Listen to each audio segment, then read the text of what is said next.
আমি নিজে চোখে প্রেতলোক দেখেছি এবং প্রেতলোকের যে কষ্ট, সেই কষ্ট আমাদের এই সাধারণ মানব জীবনে জন্মে আমরা যা কষ্ট পাই, আজকাল বিভিন্ন রকম মানুষ বলে আমার খুব যন্ত্রণা, আমার খুব কষ্ট, আমার এটা হয়নি, ওটা হয়নি, সেটা হয়নি।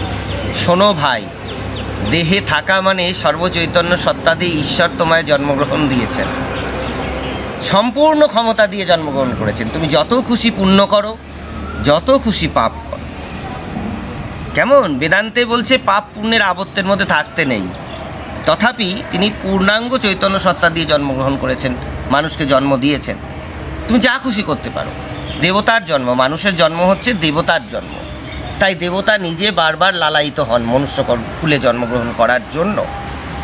কিন্তু সেই কর্মটি সঠিকভাবে করতে হবে, না হলে দেহ ছাড়ার পরে যে তীব্র যন্ত্রণা, সেই তীব্র যন্ত্রণা আরও সুবৃহৎ হয়।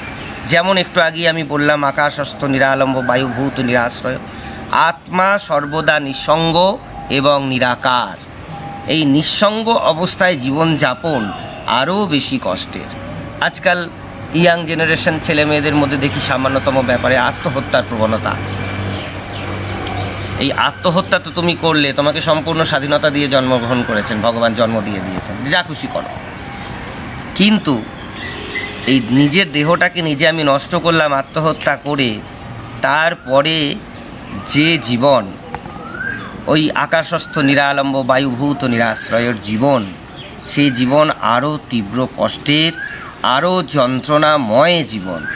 সুতরাং দেবদেবতাগণ করে আরাধন লোভী মানব জন্মে। এই মানব জন্ম পাওয়ার জন্য দেবতারাও আরাধনা করেন।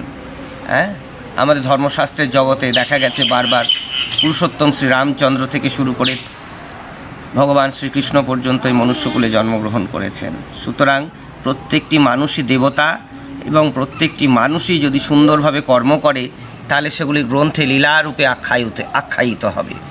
হ্যাঁ, সুতরাং কর্ম যদি সুসংবদ্ধ, শৃঙ্খলাবদ্ধ এবং অনুশাসনপূর্বক হয়, তাহলে মানুষের জন্মটাই দেবতার জন্ম হয়ে যায়।